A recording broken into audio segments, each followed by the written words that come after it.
From Washington, Davy and me went back home to Tennessee. But Davy didn't want to stop there. He figured the frontier had got out ahead of him while he was in Congress, and he aimed to catch up with it again.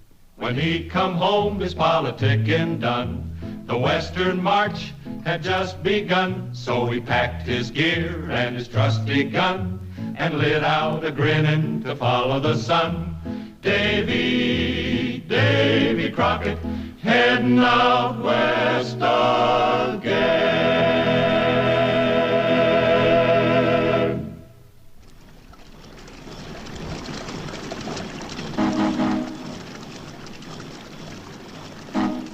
When we got to the muddy old Mississippi, we catched us a steamboat down the river.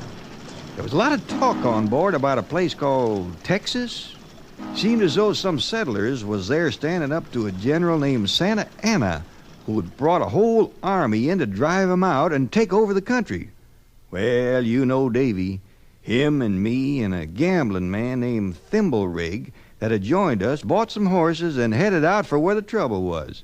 He heard of Houston and Austin, and so to the Texas plains he had to go, where land was free and there was room to grow, and freedom was fighting another foe. Davy Crockett and Crockett's Company.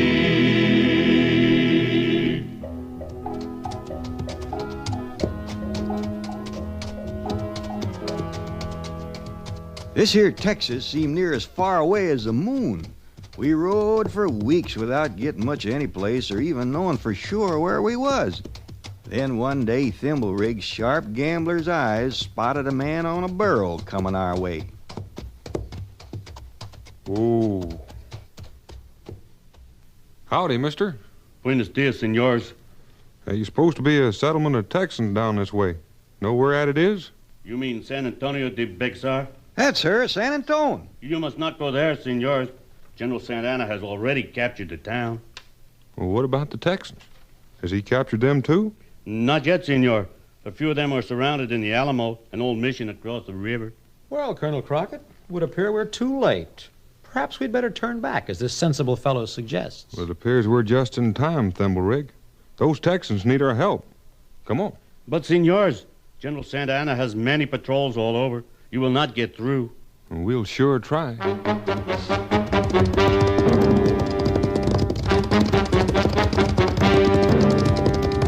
Colonel, look! Horsemen behind us. It's one of Santa Anna's patrols, Davy, and they sure ain't friendly. Santone can't be far. Let's get. They're gaining on us, Davy. We sure can't shoot for sour apples, can they? Colonel, there's the town. And look at that camp spread around it. Santa Anna must have the biggest army in the world. That old ruin yonder must be the Alamo. Head for it. They're opening the gates for us. Them boys on the walls are taking care of that patrol behind us, too. We're gonna make it. Whoa. Whoa, girl. Close the gates, men. Oh, that was a tight squeeze. You fellas all right? Yeah, thanks to you and your boys. I'm Colonel Bill Travis. Well, Davy Crockett of Tennessee, Colonel. Davy Crockett. Come with me. Jim Bowie's our commander, but he's down with the fever. Jim Bowie? The fellow that invented the knife? That's him. And will he be glad to see you? That's the picture, Davy.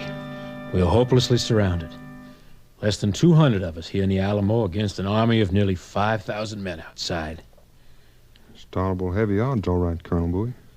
If we can't hold Santa Anna's army here until Mr. Austin and General Sam Houston can get our army reorganized, Texas is lost. Well, then I guess we'll just have to hold Alamo. Oh, that's easier said than done, Davy. Santa Anna has sent us a surrender demand. If we refuse, he'll put us all to the sword. Oh, ain't there any place you can get help? A town named Goliad, about 100 miles away. But I don't know whether they can spare us any men. I doubt if a messenger could get through Santa Anna's lines to find out. Well, I'd admire to try. Oh, nothing doing. Having Davy Crockett here with him in the Alamo is more important to the men than any help they might be able to send us from Goliad.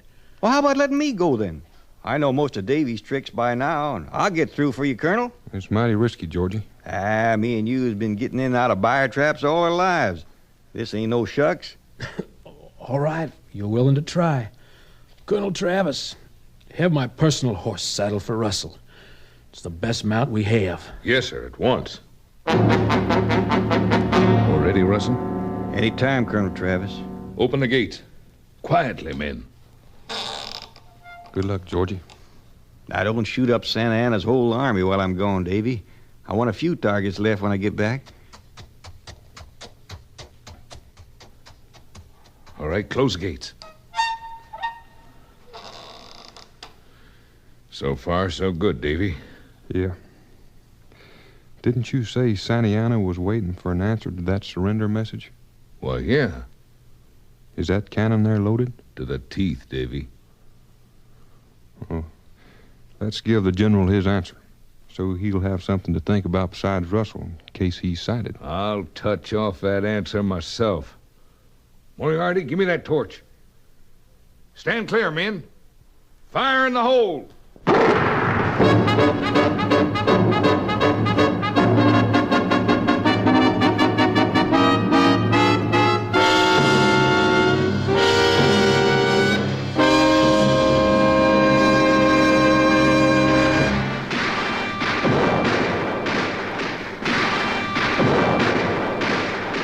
Colonel Bowie wants to know how it's going, Davy.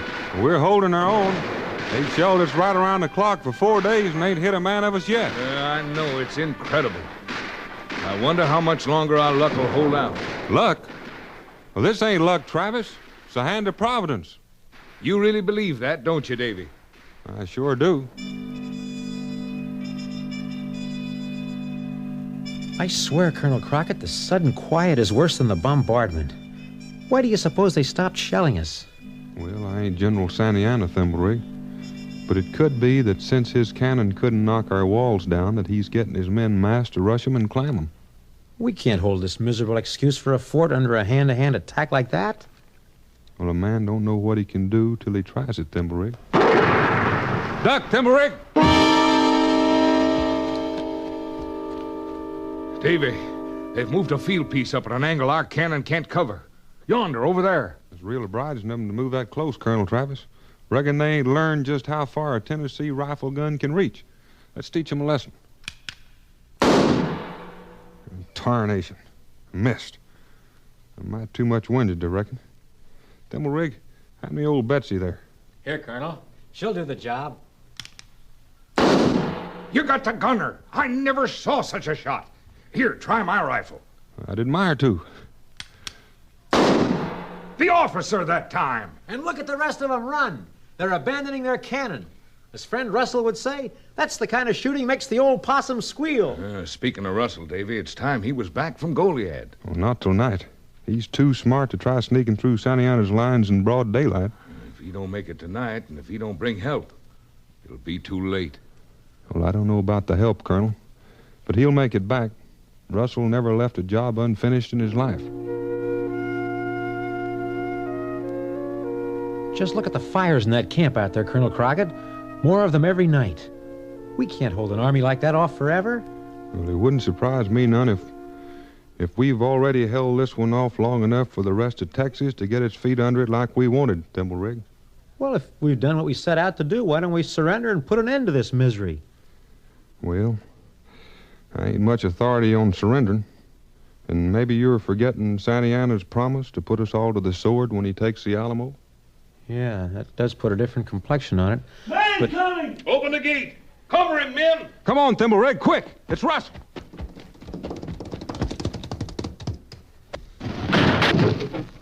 Georgie, you old he-bear, you made it. Almost as good as if you was with me, Davy. What about help from Goliad? Bad news, Colonel Travis. They can't spare us no help. I'd better tell Colonel Bowie, Davy. Break it to him gentle. His fever's worse tonight, and he ain't feeling it all good. Santa Anna's men was bunching the rushes, Davy. They was everywhere out there. I had an awful time dodging them. Yeah, come on up on the south wall. That's her station. I'll round you up some victuals.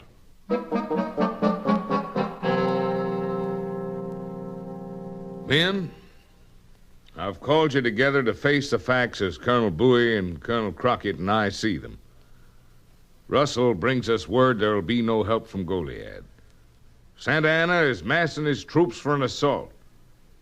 Russell made his way in through the enemy lines. Some of you may be able to make your way out. You are free to try. I want no man here against his will. I'm drawing a line here on the ground with my sword.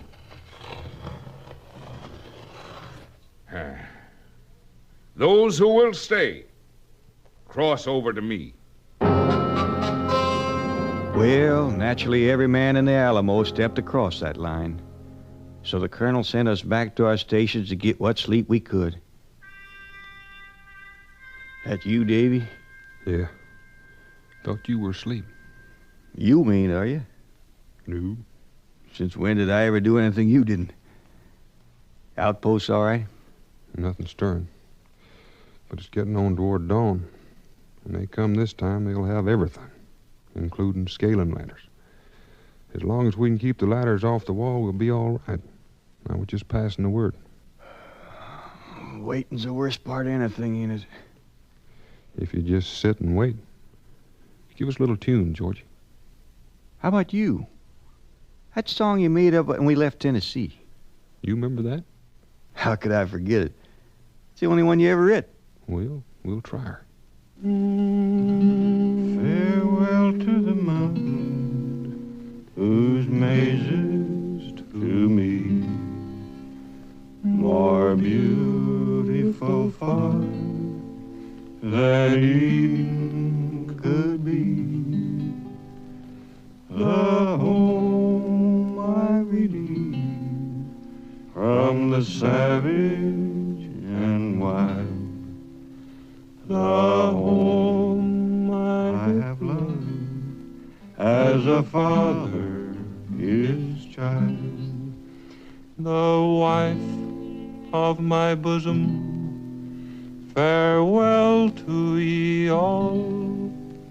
In the land of the stranger I rise or I fall. They're on us! To your post, men! Watch those ladders! Push them off, boys!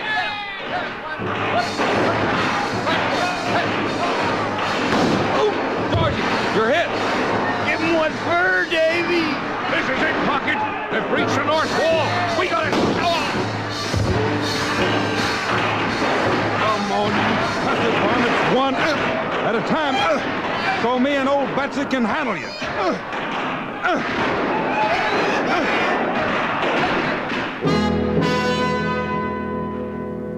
Storybooks tell they were all cut low, but the truth of it is, this just ain't so. Their spirits will live and their legends grow, as long as we remember the Alamo. Davy Crockett and Crockett's company. Davy Crockett, fighting for liberty.